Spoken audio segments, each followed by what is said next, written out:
예레미야 46장부터 주변 나라 10개 나라에 대한 하나님의 심판이 예언되어 있습니다. 이것은 하나님께서 하나님의 백성 이스라엘뿐 아니라 모든 나라의 하나님이시다라는 것을 보여주고 있습니다.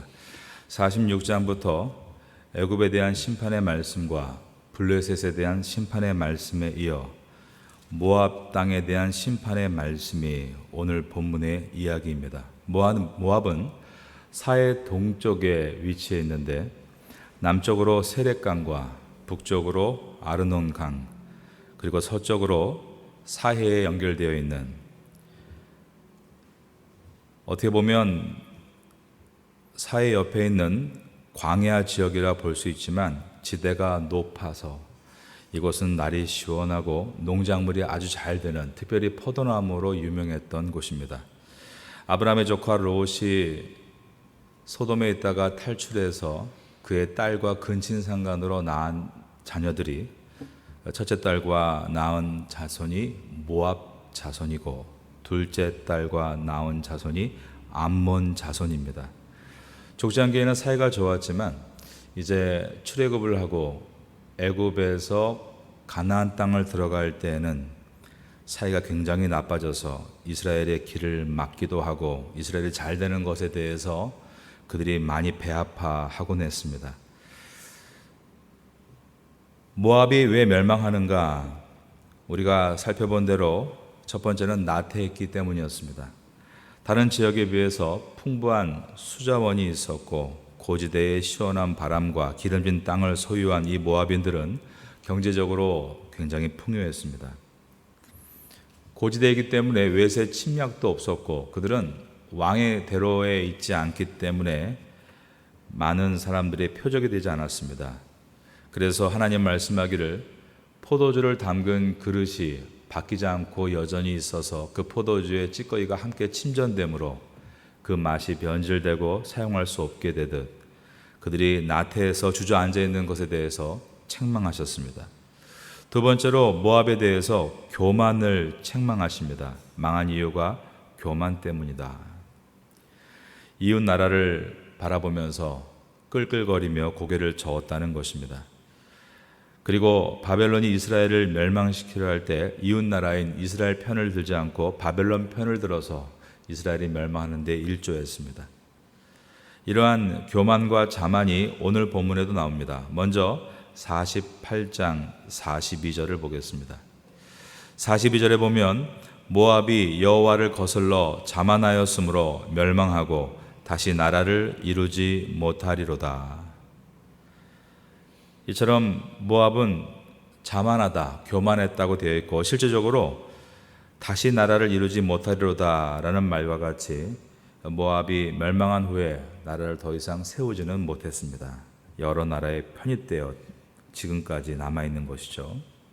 하나님은 교만한 자를 멸하시고 겸손한 자에게 은혜를 베풀어 주신다라는 것을 오늘 본문이 보여주고 있습니다.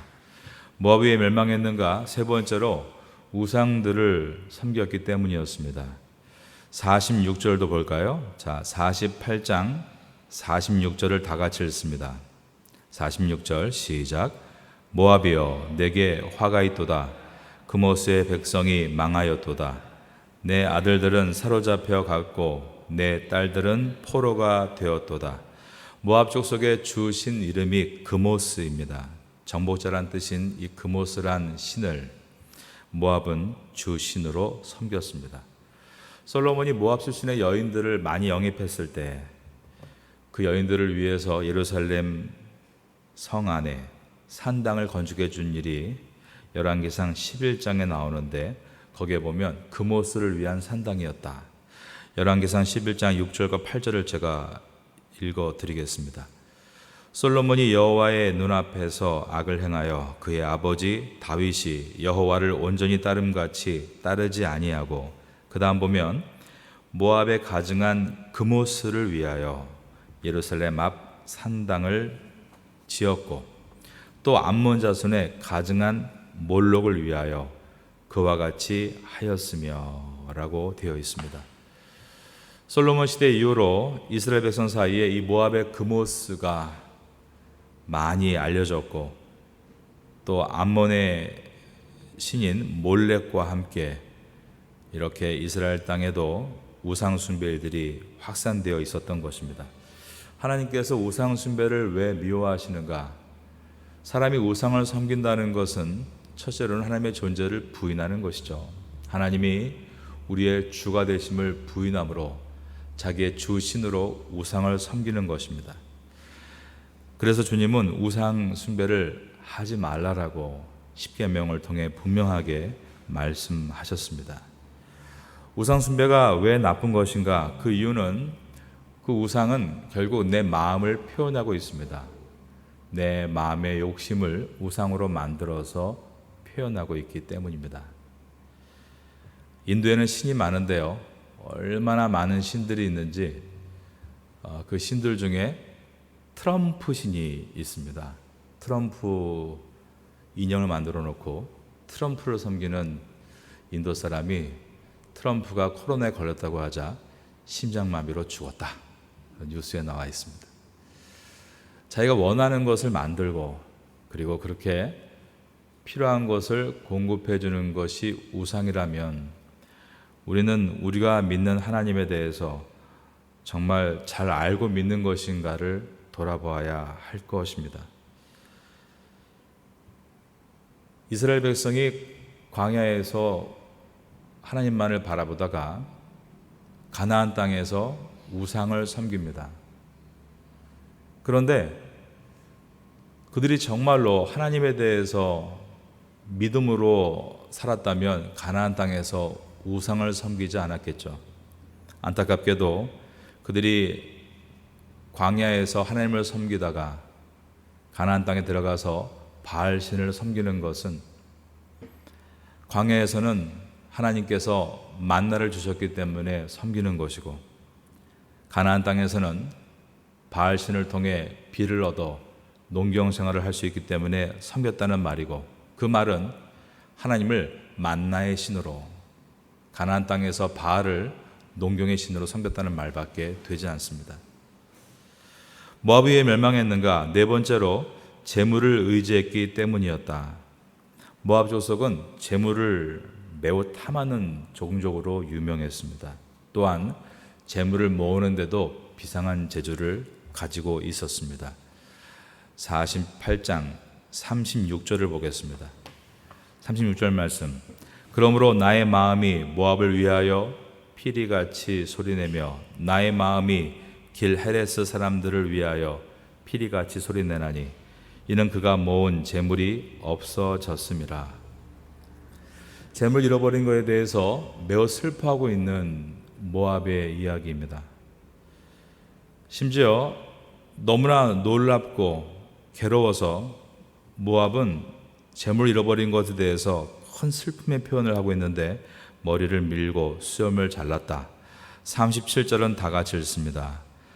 모든 사람이 대머리가 되었고 모든 사람이 수염을 밀었으며 손에 칼자국이 있고 허리에 굵은 배가 둘렸고.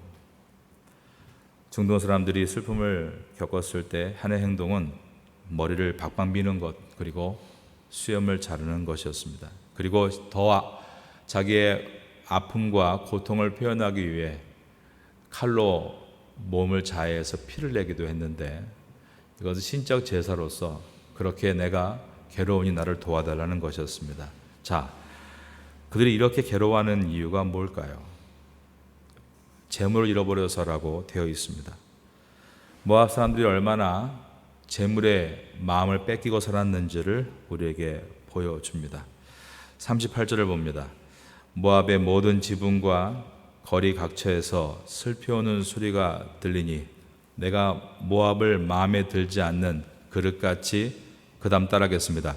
깨뜨렸습니다. 모압의 포도주는 안일함과 교만과 우상숭배와 이와 같이 재물의 욕심으로 크게 오염되어 있었습니다.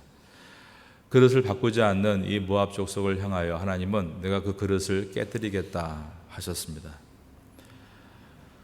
요즘 세상 돌아가는 모습을 보면 오늘날 모압과 다른가?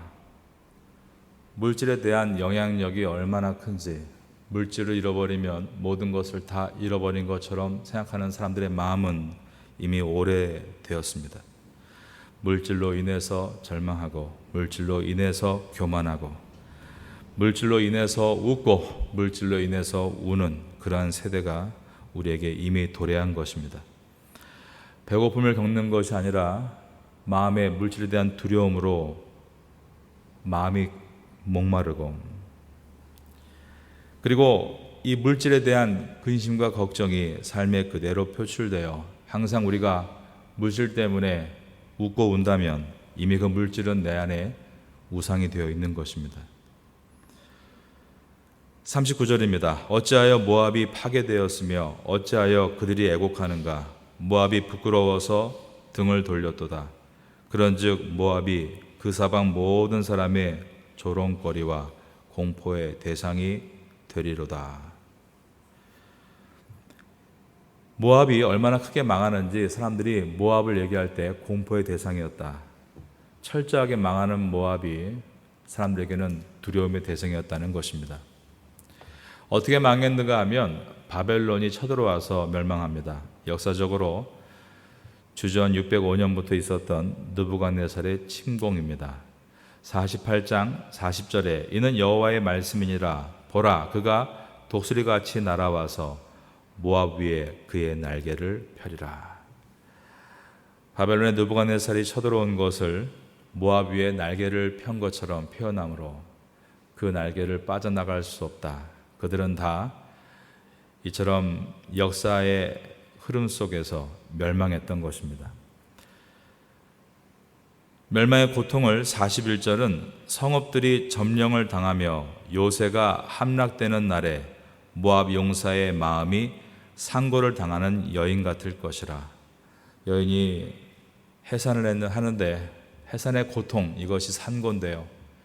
아이가 쉽게 나오면 너무 감사한데 6시간, 심지어는 12시간을 배 안에서 나오지 못할 때 그 아픔은 상상할 수 없는 것입니다.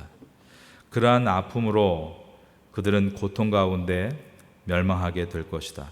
도망칠 수 없다. 43절입니다. 다 같이 읽겠습니다. 여호와의 말씀이니라. 모압 주민아, 두려움과 함정과 올무가 내게 닥치나니. 두려움, 그 다음에 함정, 그 다음에 올무, 즉 덫이라고 되어 있습니다. 44절에 보면 설상 두려움에서 도망친다 할지라도 함정에 빠지게 될 것이고, 함정에 빠져서 설사 나온다 할지라도 올무, 또 덫에 걸리게 될 것이다. 44절입니다. 두려움에서 도망하는 자는 함정에 떨어지겠고 함정에서 나오는 자는 올무에 걸리리니 이는 내가 모압이 벌받을 해가 임하게 할 것이라. 여호와의 말씀이니라. 도망치는 그들은 헤스본 그늘 아래 서려고 합니다. 이 헤스본은 바로 아모리 족속의 수도입니다. 45절을 같이 읽습니다. 도망하는 자들이 기진하여 헤스본 그늘 아래에 서니 이는 불이 헤스본에서 나며 불길이 시혼 가운데 나서 모압의 살적과 떠는 자들의 정수리를 사름미로다. 멀리 도망가서 아모리 족속의 수도까지 도착했지만 거기에서도 그들의 그 모든 저주는 이어집니다. 표현하기를 모압의 살적과, 살적은 이마입니다. 그리고 떠드는 자들의 정수리를 사름이라. 정수리는 머리 꼭지점이죠. 이미 머리를 밀고 있는 대머리와 같은 이들의 머리가 또 화상을 입고 타고 있습니다. 즉 하나님의 심판, 그 강렬한 불의 심판을 피할 수 없다. 46절에 모압이여 내가 화가 있도다. 그모스의 백성이 망하였도다. 그모스, 신의 이름이죠. 모압의 주신인 그모스의 모든 백성은 망한다. 내 아들들은 사로잡혀갔고 내 딸들은 포로가 되었도다. 이제 마지막 절 47절 다 같이 읽겠습니다. 그러나 내가 마지막 날에 모압의 포로를 돌려보내리라. 여호와의 말씀이니라. 모압의 심판이 여기까지니라. 오늘 이 예레미야서를 가장 먼저 읽는 수신인들은 이스라엘 백성들입니다. 이스라엘 백성에게 주변 나라, 하나님 믿지 않는 나라에 대한 이 하나님의 심판에 대한 이야기는 좋아할지 모르나 이 마지막 절 47절에 대한 회복의 이야기는 이상하게 여겼을 말씀입니다. 47절은 하나님께서 온 열방의 하나님이시고 어떠한 종족도 망하는 것을 원하시는 분이 아니시다라는 표현입니다. 주님께서 말씀했습니다. 내가 마지막 날에 모압의 포로를 돌려보내리라. 그러나 역사에 보면 모압은 아직 회복되지는 않았습니다. 그러므로 이 말씀은 이 땅에 예수 그리스도께서 다시 재림하심으로 모든 열방의 회복에 대한 말씀입니다. 여러분, 우리의 경제가 회복되지 않아도, 우리의 어떤 삶이 형편이 더 좋아지지 않아도, 우리가 예수 그리스도를 믿고 구원을 받고 복음으로 산다면 진정한 회복입니다. 우리 가족이 지금 많이 어렵고 삶이 어려워도 우리 가족이 그것을 인하여서 예수 그리스도 앞에 모여서 다시 신앙이 회복되고 주 앞에 나갈 수 있다면 그것이 진정한 부흥입니다. 이스라엘 백성들은 이 말씀을 갖고 있었지만 여호야김은 말씀을 칼로 찢어서 불에 태웠고 이스라엘 백성은 이 말씀을 기울이지 않았으며 모압 자손이 헤스본으로 도망치듯 이스라엘 백성도 애굽을 향하여 도망쳤습니다.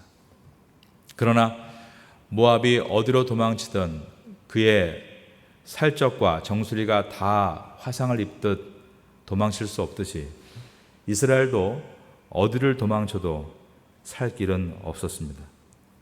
오직 하나님 앞에 나와서 삶을 돌아보고 내 안에 있었던 재물에 대한 우상, 권력에 대한 우상, 삶의 비뚤어진 부분을 해결하고 회복될 때에만 하나님께서 그들을 일으켜 세우셨습니다.